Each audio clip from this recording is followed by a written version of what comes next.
My wife said, "I'm giving you one last chance to be the husband I deserve." After years of her complaining, I replied, "Thank you for that." Then I handed her the divorce papers I'd had ready for months. I didn't slam them down. I set them on the counter like a report at work, flat, squared, unemotional. The paper made a soft slap against the granite, barely louder than the rain. Her gaze dropped to the top page, to the bold words that never sound real until they're staring at you. Petition for dissolution of marriage. Her face did something strange, like it tried on shock but couldn't find the right fit. She looked up at me, searching for the part where I begged. That had been our script for years. She'd throw a threat. I'd scramble to patch the crack. She'd act like she was doing charity by staying. "You're serious," she said. "I'm prepared," I said. "That's not an answer." "It is. You're just not used to it." She scoffed like she was offended on principle, but her fingers hovered over the pages. She didn't touch them yet. The first rule of poison is, you don't lick the bottle. "You're trying to scare me," she said. I almost smiled. Not because it was funny, because it was familiar. She always called my boundaries games. "No," I said. "I'm trying to end this." Her jaw tightened. "So you're quitting, like you always do when things get hard." Things getting hard. That was rich, coming from the woman who treated marriage like a customer service desk. She wanted the manager whenever she felt slightly inconvenienced by reality. Before we dive deeper into this story, I have one small request. Please subscribe, drop a like, comment, and hit that hype button to boost this channel so more people can discover these incredible Reddit stories. "I didn't quit," I said. "I finished." She stared at me like I'd spoken another language. Then she laughed, light, pretty, cruel. The laugh she used at parties when she wanted someone to feel foolish without being able to call it out. "You don't even know what you want," she said. "You're having a tantrum." "I know what I want," I said. "I want you to stop rewriting me into the villain every time you don't get your way." She leaned forward, palms on the counter, eyes narrowed. "You think you're so calm, like that makes you right." "I think I'm calm because I'm done," I said. "There's a difference." For a moment, the rain was the only sound. Then she looked down at the papers again. Her lips pressed together. Her shoulders loosened, just a little, and I watched the calculation click into place. She smiled. It wasn't warmth. It wasn't sadness. It was the smile of someone who thinks they just saw the other player blink. "You already filed these," she said, still smiling. "Or you're going to. That's your big move." I didn't answer. She took my silence like a win.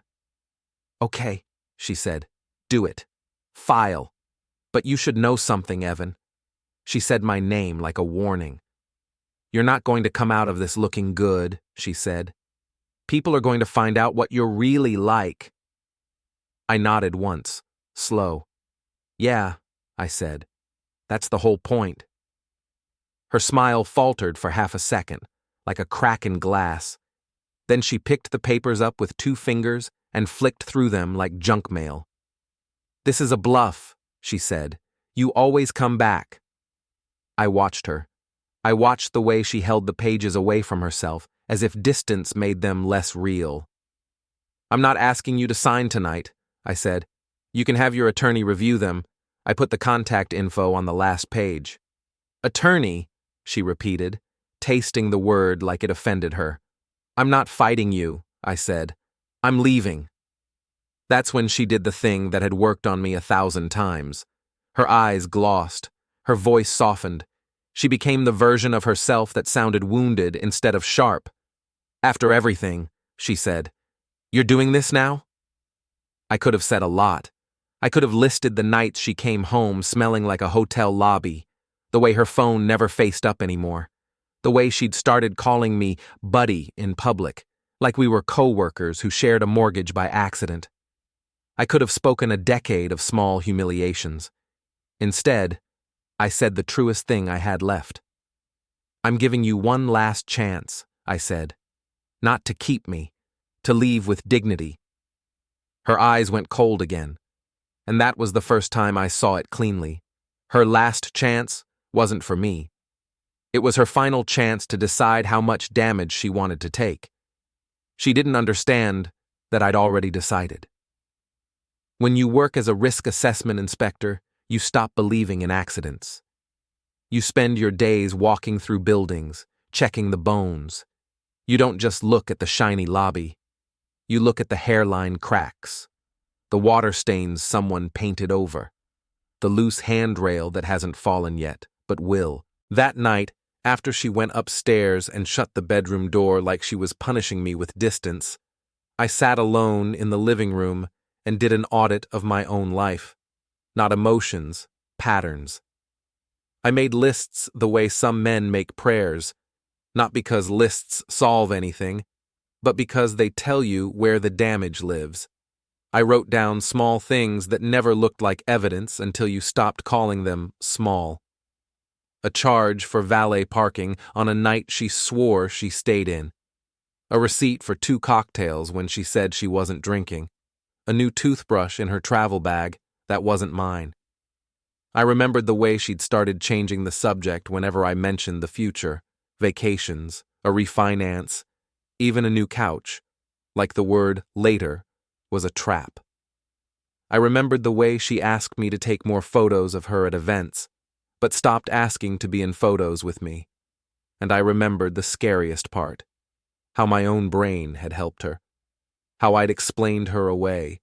Stress, work, midlife panic, anything but the simple answer sitting in front of me. I wasn't hunting for betrayal. I was hunting for the moment I stopped being a person in my own house. I thought about her phone, face down on the counter every time I walked in. I thought about the new perfume she'd bought and then claimed was just for me, even though she never wore it on the nights we stayed in. I thought about the gym bag that didn't smell like sweat, only like fabric softener and lies. I thought about the girls' nights that always started at 7 and always ended after midnight. But her photos showed a restaurant that closed at 10. I thought about how she started calling me controlling the first time I asked a simple question. Where were you? It wasn't the question she hated. It was the fact that I asked it calmly, like I was allowed. At 2 in the morning, I opened our shared calendar. Not her phone, not her messages, just the calendar we both used because she insisted we communicate better. There were the usual entries, meetings, dentist appointments, a brunch with her friend Dana, a charity planning session for the board she loved because it sounded good when she said it. Then I noticed something that didn't belong. A repeating block every Thursday afternoon labeled site visit. She didn't do site visits. She worked in marketing for a property staging company. Her job was to make empty rooms look like lives worth buying. She staged pictures, not foundations. I clicked it.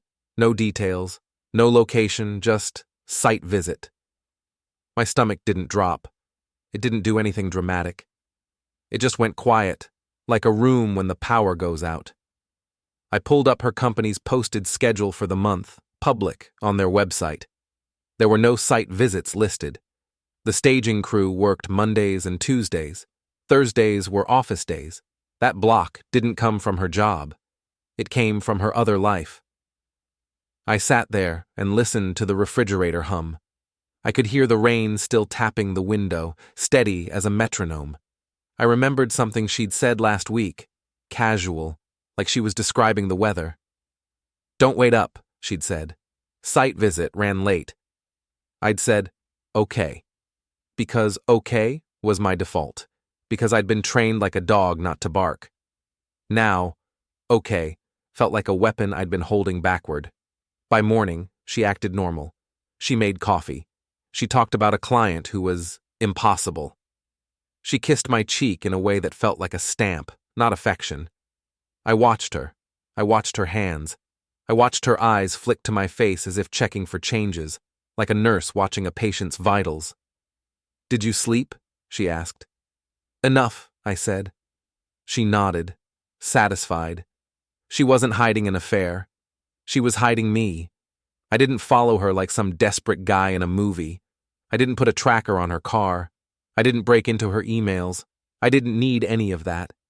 I just started paying attention the way I paid attention at work, quietly, patiently, with a clipboard in my head.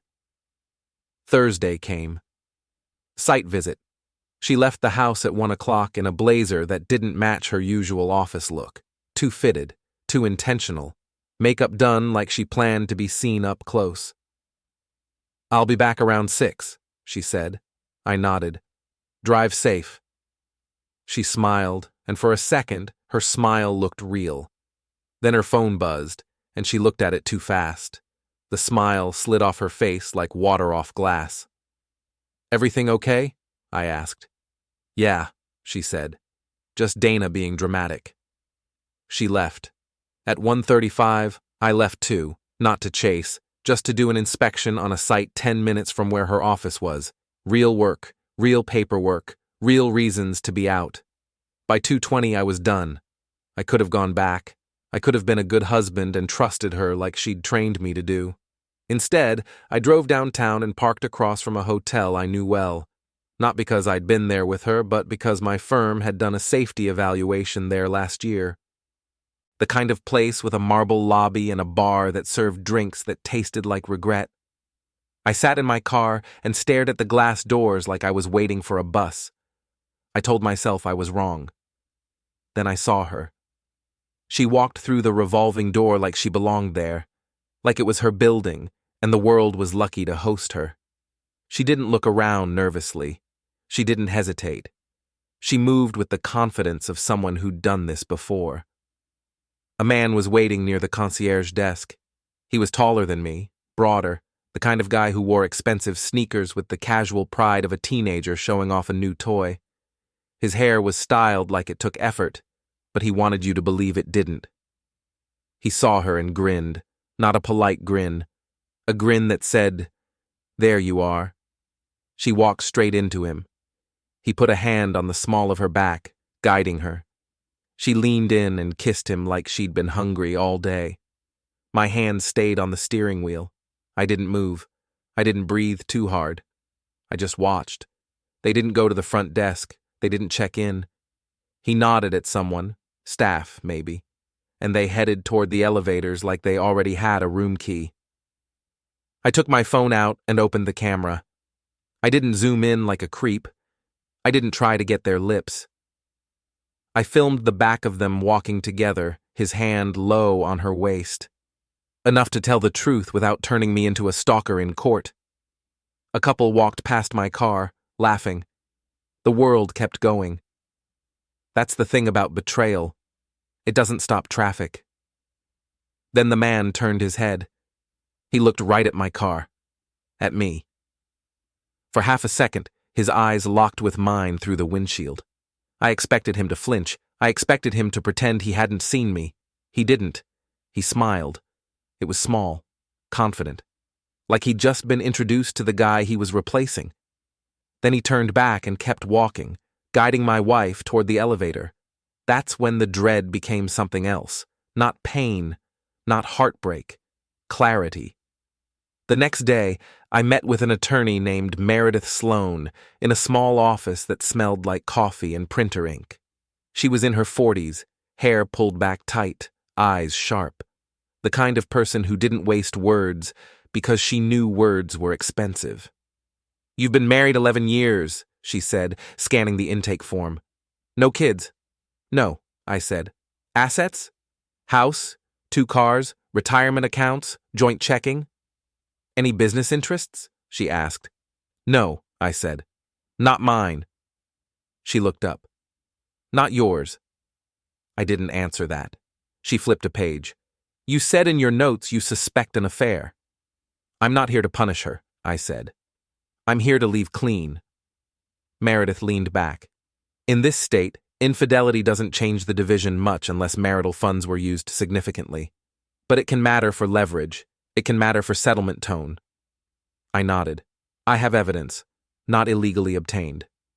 "Good," she said, like she'd been waiting for that sentence. "Keep it that way. No trackers, no wiretaps, no impersonation, no friend messages. Don't be that guy." "I'm not," I said. She studied me for a moment. You don't sound angry. I'm tired, I said. Anger is loud. Tired is efficient. She nodded once. Efficiency wins divorces. I drove home afterward the way you drive after a near miss on the highway. Hands steady, eyes wide, replaying the inches you didn't see until you were past them. In my line of work, rot never announces itself with fireworks. It spreads behind drywall, quiet and wet, until a beam gives up and everyone swears it happened all at once. My marriage felt like that. People would ask what went wrong, and she'd say I changed. The truth was uglier. I'd stayed the same while she hollowed the place out around me. We talked about temporary orders, about protecting my credit, about moving half the joint funds into an individual account, legally, documented. We talked about changing passwords, not out of spite, but out of basic safety. We talked about the timeline, the filing, the service, the paperwork that turns a marriage into a case number. On the way out, Meredith stopped me. "Mr. Hale," she said. I turned. "Don't try to teach her a lesson with anything dramatic," she said. "The court doesn't care. The judge has seen every performance." I smiled without humor. "I'm not doing this for the court," I said. Her eyes narrowed. "Then who are you doing it for?" I thought about my kitchen, about her smile when she called my bluff, about the lover looking at me through the windshield like I was a joke. "I'm doing it for the part of me that's been erased," I said. Meredith watched me, then spoke softer. "Be careful. Revenge is a fire. It warms you before it burns you." "I know," I said, and I did. That night I went home and acted normal. I asked her about her day. I listened while she described problems at work that didn't exist. I nodded at the right moments. I made dinner. I washed dishes. She watched me with suspicion, like my calm was a trick. "Why are you being nice?" she asked, leaning against the counter. "I'm not being nice," I said. "I'm being polite." "That's worse," she said. I shrugged. "Then get used to it." Later, after she went to bed, I sat at the dining table and wrote down dates, times, places, not like a jealous husband, like a man documenting structural failure. Then I scheduled something, not a confrontation, a moment. The first time I saw him up close, I understood why she'd chosen him. He was easy, not kind, not deep, just easy to look at, easy to show off. The kind of man who could walk into a room and convince people he was important because he never questioned it himself. His name was Trent Calder. I learned that from a charity roster my wife left on the counter, of all things.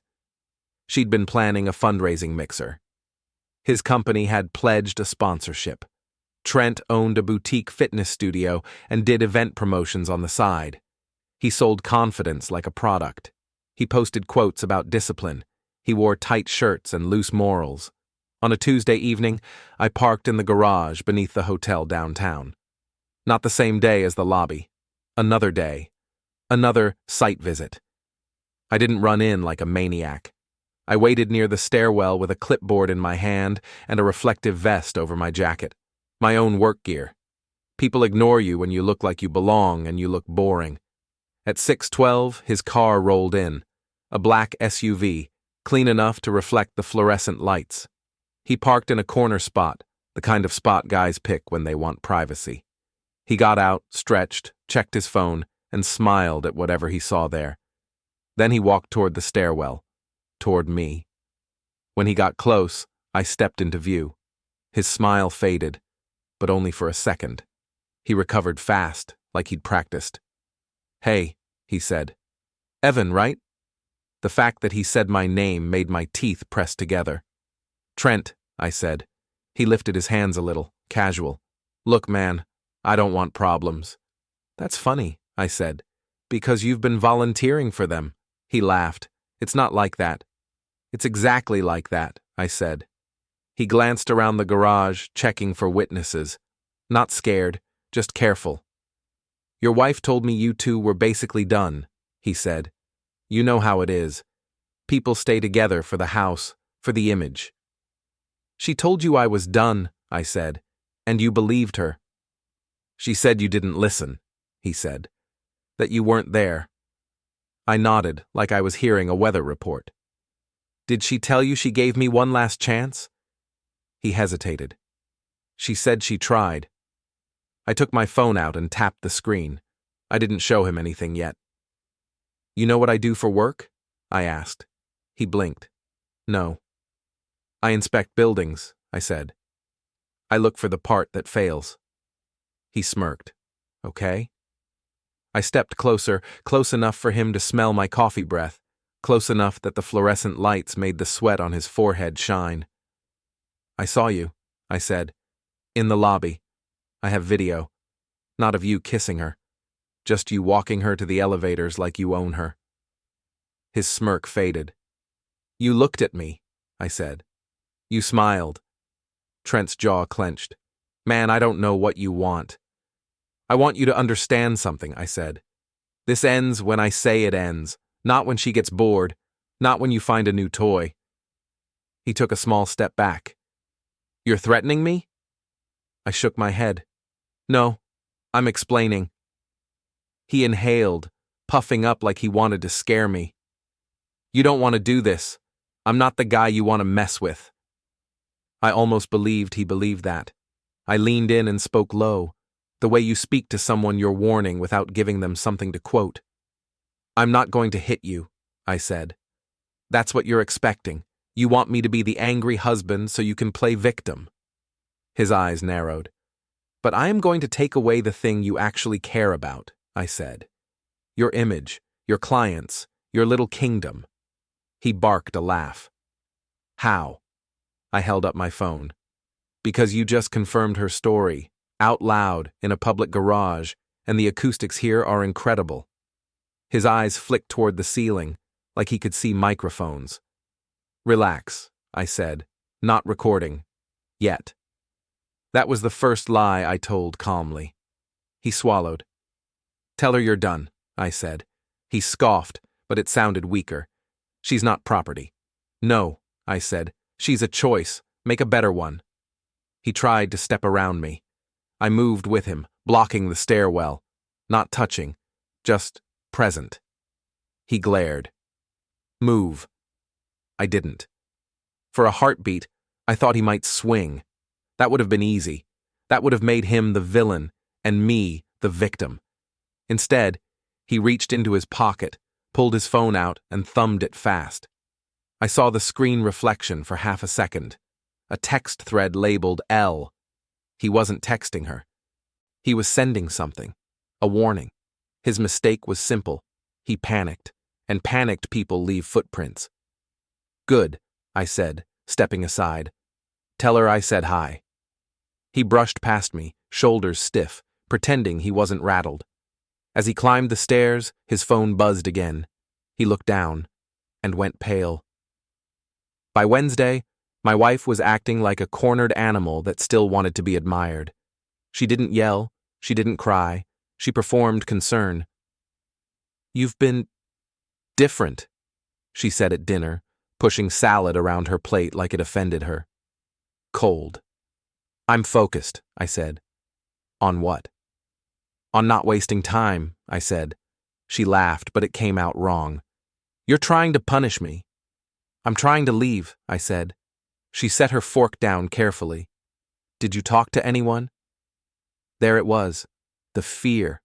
Not of losing me, of losing control of the narrative. No, I said. That was the second lie I told calmly. She exhaled, shoulders dropping like she'd just been released from a tight grip. Good, she said, because we don't need people involved. This is between us. Between us. As if she hadn't invited Trent into our bed, our calendar, our life. That night she tried another tactic. Tears. She stood in the doorway of my home office, eyes shiny, voice small. I didn't want it to be like this, she whispered. I looked up from my laptop. Then why is it like this? She flinched, like the question was violence. I was lonely, she said. You were always working, always distracted. I felt invisible. I nodded. You've been telling me that for years. And you didn't change, she said, voice rising. You didn't fight for me. I stared at her. I fought. I just fought quietly. She stepped forward. You're scaring me, she said. You're being strange. I almost laughed. The woman who could slice me in half with a sentence was scared because I wasn't reacting the way she expected. I'm not doing anything, I said. I'm sitting in my chair. She shook her head, tears falling now, dramatic and glossy. I don't know who you are. That hit a nerve, but not the way she wanted. Yeah, I said softly. That's because you haven't been looking. Her face hardened. The tears stopped like a faucet turned off. So you're going to ruin me, she said, flat. I'm not going to do anything, I said. The truth will do that. She stared at me, then walked away without another word.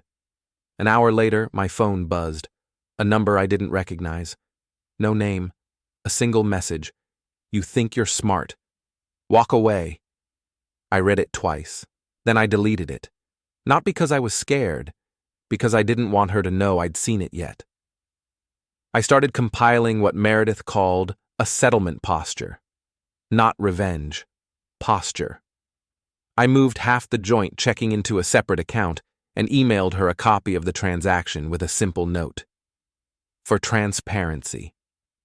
I froze our joint credit line, again with notice. For protection. I changed the beneficiary on my life insurance from her to my sister, and I documented it. Every move had a paper trail. Every move was legal.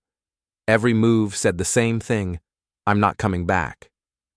Her friends started texting, soft probes disguised as concern. Hey, are you okay? Lila says you guys are going through something. Don't do anything you'll regret. I didn't respond. Silence is a kind of statement when people are used to your explanations. Trent's reputation cracked first, like a windshield hit by a small stone. Someone posted a photo from the hotel bar, him, my wife, laughing too close, not kissing, not blatant, but close enough for anyone who knew his brand to ask questions. His studio's comments filled up with little needles. Is that your girlfriend? Wait, isn't she married? Not very disciplined of you, bro. He deleted the comments. People screenshot them. That's how the internet works. You can't unring a bell. You can only pretend it never rang, and that makes the sound louder. My wife stormed into the living room that night, phone in hand. Did you do this? She hissed. I looked up from the couch. Do what? Someone's trying to destroy Trent, she said, as if saying his name in my house didn't make her skin crawl. I blinked slowly. Why would I care about Trent? Her eyes flashed. Don't play stupid. I'm not, I said. I'm playing honest.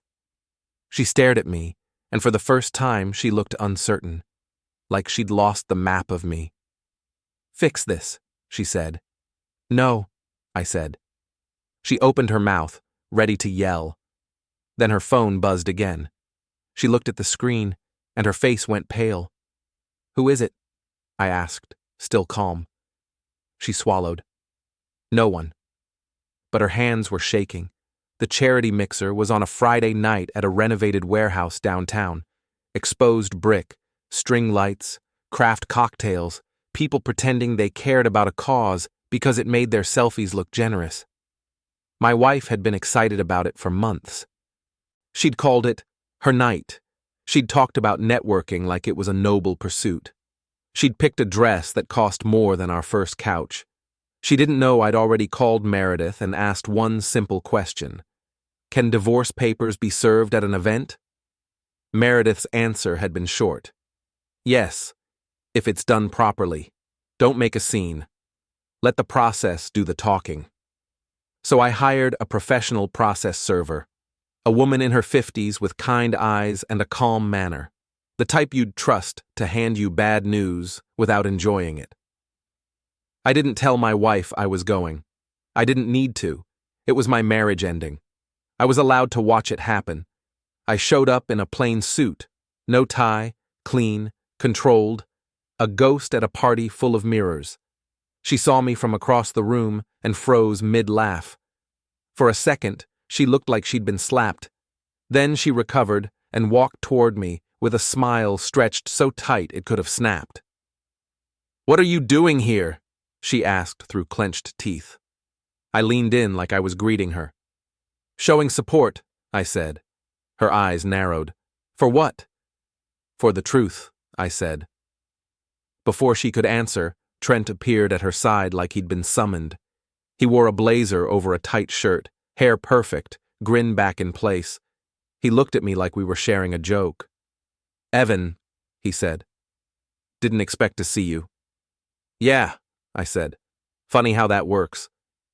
My wife's hand slid onto Trent's arm, possessive, like she could stake a claim in public and rewrite the story with body language.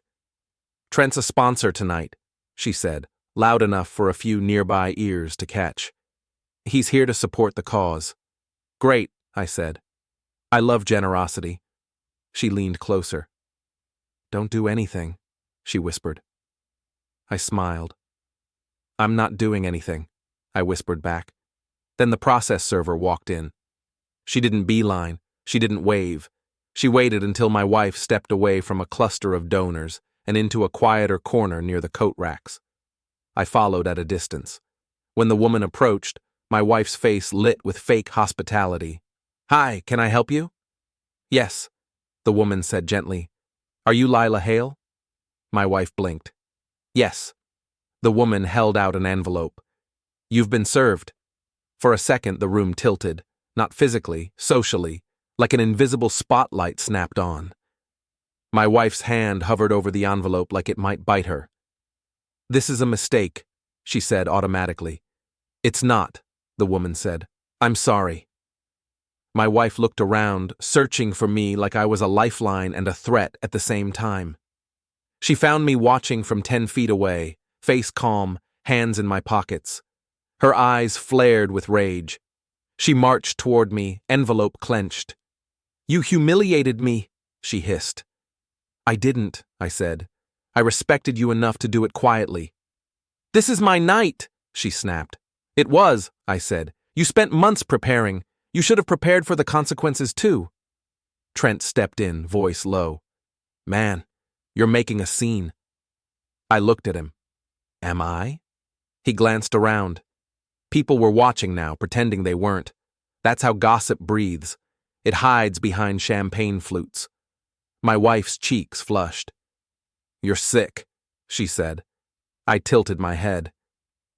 "You invited him here," I said. "You brought your mistake into public. I just stopped protecting it." She opened the envelope with shaking fingers. Her eyes scanned the first page. I watched her face change as she realized it wasn't just papers. It was timing. It was positioning. It was me stepping out of the shadows with a map. "What is this?" she whispered. "A request for temporary orders," I said. "Exclusive use of the house pending division. Protection of joint assets. No harassment." Her eyes snapped up. "You can't." "I can," I said, "because I did." That's when her plan backfired. She'd told Trent to come tonight to cement him, to make it public, to make herself the heroine who found happiness. She'd wanted witnesses to her glow-up. Now she had witnesses to her collapse. Trent's phone buzzed. He looked down, and his confident grin faded. He glanced at me with real fear for the first time. "What did you do?" he whispered. I shrugged.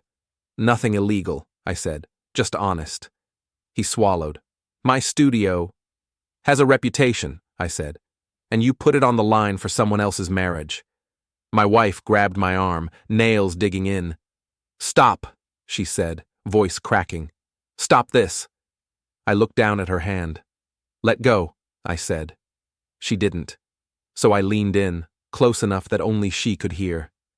"You wanted one last chance," I whispered. "Here it is. Walk away right now. Leave this event. Leave him. Sign. Keep what dignity you have left." Her eyes filled again, but this time the tears looked real. "Evan," she whispered. "Please."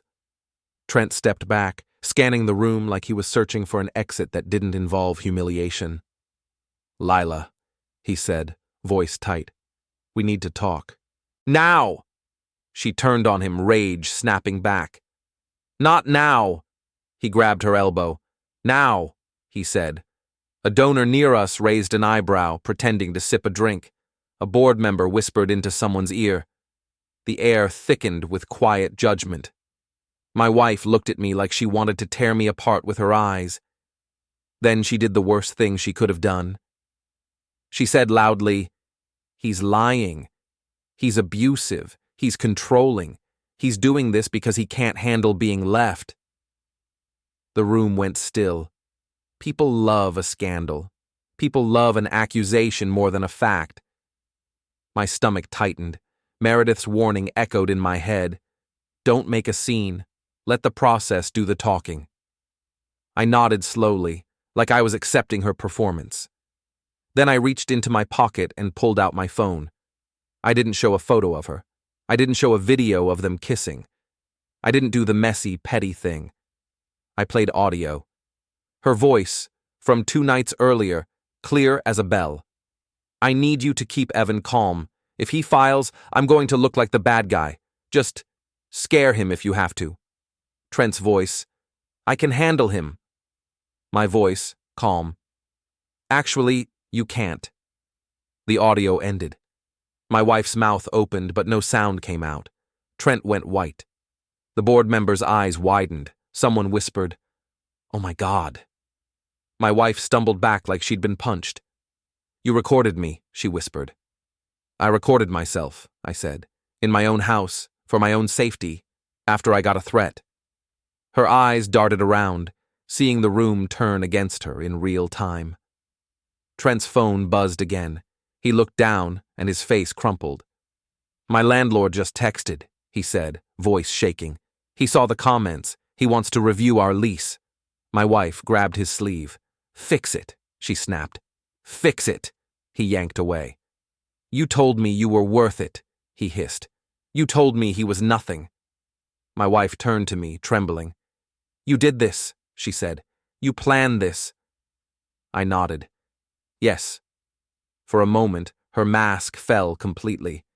There was no wife, no victim, no heroine, just a woman caught in her own story, realizing the narrator changed. Trent leaned close to me, voice low and desperate. "What do you want?" I looked at him. "I want you to feel what it's like to be watched," I said. "To have your world depend on someone else's mood." He swallowed hard. "Please," he said. "Just stop." I stepped closer, not touching him, just filling his space the way he'd filled mine. "You can beg," I said, "or you can leave. Either way, you don't get to win." He backed away, hands up, eyes wild. My wife stood between us, shaking like a glass about to shatter.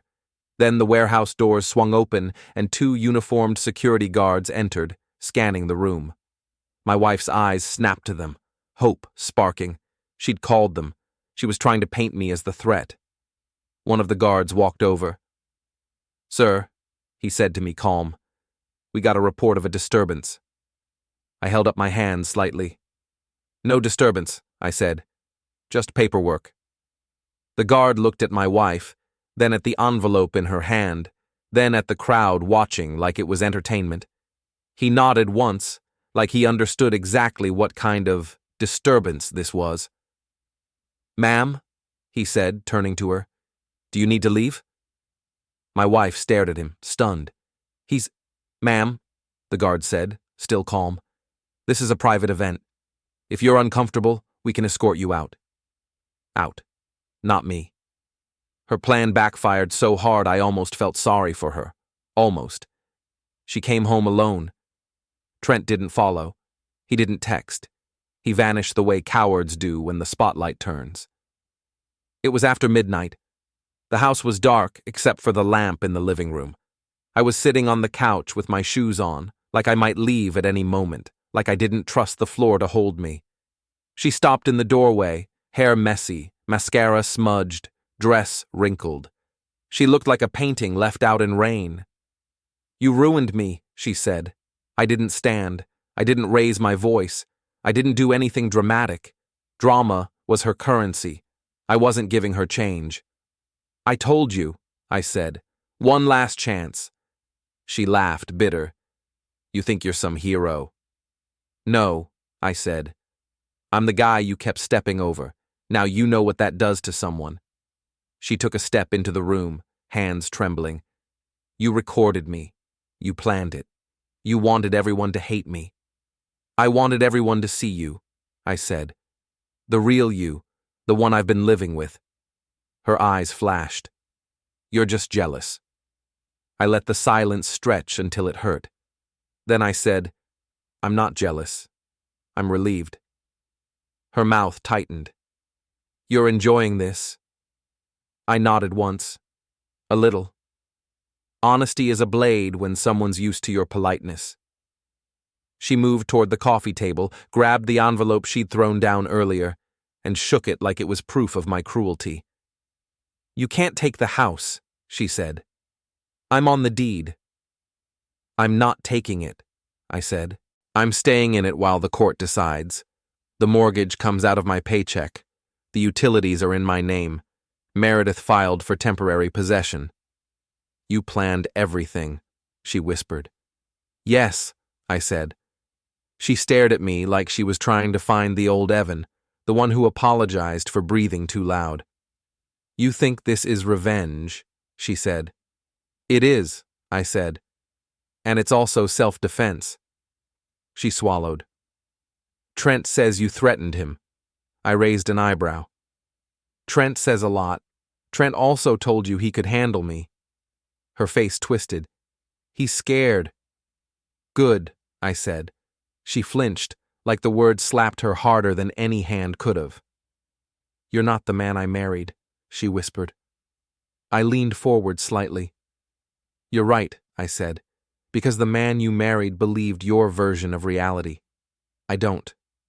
Her eyes filled with tears again. She shook her head. "Please," she said, "just stop. I'll fix it. I'll cut him off. We can do therapy. I'll do whatever you want." I watched her. Not with hate, with interest, like a case study. "You don't want me," I said. "You want control back." She opened her mouth, but the truth sat heavy in it. I stood then, slow, and walked to the hallway closet. I pulled out a small folder and set it on the coffee table. "What's that?" she asked, voice cracking. "Copies," I said, "of everything. The filing, the bank notices, the audio clip, the video from the hotel lobby, the threat text you had him send." Her eyes widened. "I didn't—" I held up a hand. "Don't," I said. "Save the performance for court." She sank onto the edge of the armchair like her bones had turned soft. "You can't prove the text," she whispered. "I don't have to," I said. "It's not a criminal case. It's a divorce. This is leverage, not a prison sentence." She looked up, eyes desperate. "What do you want?" I took a breath. 1. Controlled, like I was measuring a beam before I cut it. "I want you to sign," I said. "Tonight." Her eyes flicked to the folder on the table like it might explode. She kept swallowing, like her throat was trying to force the words back down. I could almost see her weighing options the way she weighed outfits. What would play best? What would cost least? What would let her tell the story later with her head held high? She shook her head, wild. "No." I nodded. "Okay," I said, turning toward the stairs. "Where are you going?" she asked. "To sleep," I said. "In my house." She surged to her feet. "You can't just—" I turned back, and my voice came out like ice. "I can," I said, "because the locks are already changed." Her mouth dropped open. "How—" "I had a locksmith come this morning," I said. "After Meredith filed, I gave you the new key." She blinked fast, then realized what I meant. The keychain in her purse, the one she'd ignored, the one she thought was just me being extra. She fumbled in her bag, pulled it out, stared at it like it was a snake. "You were serious," she whispered. "I was prepared," I said. Her hands shook. "You planned to lock me out." "I planned to stop being your doormat," I said. She looked up, tears spilling. "Where am I supposed to go?" I shrugged. "Trent has a hotel." Her face twisted in fury. "He won't take me." I nodded. "Yeah," I said. "That's what happens when you build your life on someone else's ego." She stepped toward me, hands clenched. "You think you won," she said, voice shaking with rage. "But you're going to be alone." I held her gaze.